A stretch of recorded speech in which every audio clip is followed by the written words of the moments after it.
Welcome to the TEK2day podcast powered by CEO Radar. It's your host, John Mayetta. The cheap debt gravy train is over. Credit's tightened as a result of this COVID virus. And we're taking pleasure in a couple of things around that fact. The first is that the private equity guys now have to work for their money. They can no longer rely on cheap debt instruments like subscription loans, which allow them to just draw down on the subscription loan, not use limited partner capital, and therefore artificially inflate their IRR calculations. So now the private equity guys need to create operational value for their portfolio companies because the cheap debt trick is gone. So that's number one. Number two is around share repurchases.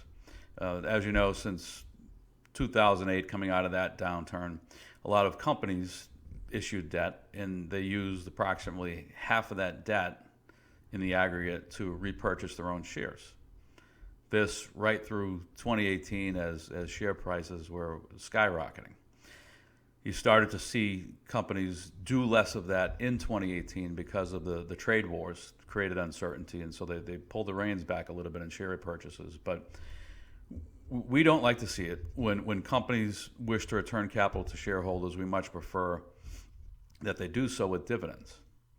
And there are some other reasons we don't like share repurchases, particularly with technology companies. If you're a technology company, you're supposed to be driving innovation.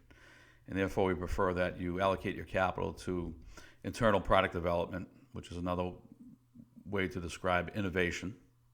So innovate, number one, to create competitive differentiation. And then if you want to return capital to shareholders, you pay a dividend. If you feel like product development's where it should be, and you're paying a dividend and you want to do something else with your capital, strategic M&A makes sense. Go out and acquire companies that could provide adjacent complementary functionality to your product portfolio. But the share repurchase thing got way out of hand. And if you look at the period 2016, 2017 in particular, as share prices continued to climb, companies were ramping up their share repurchase activity. So kind of doing the opposite of buy low, sell high. And then the last thing around share purchases that we don't like is the conflict of interest. So many companies would have a share repurchase program that was active, and at the same time named executives in the company. And a named executive is one that's named in 10K filings, 10Q filings, so CEOs, CFOs, and such.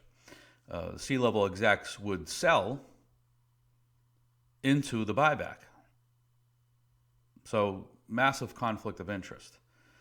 And now with COVID and credit tightening, buyback activity has essentially ceased. So that's a good thing. And so you can read about that at TEK2day. We just published the article this morning, weekend edition, 9 a.m. on this Saturday. Find us at TEK2day.com, TEK2day.com. That's all for now. See you next time.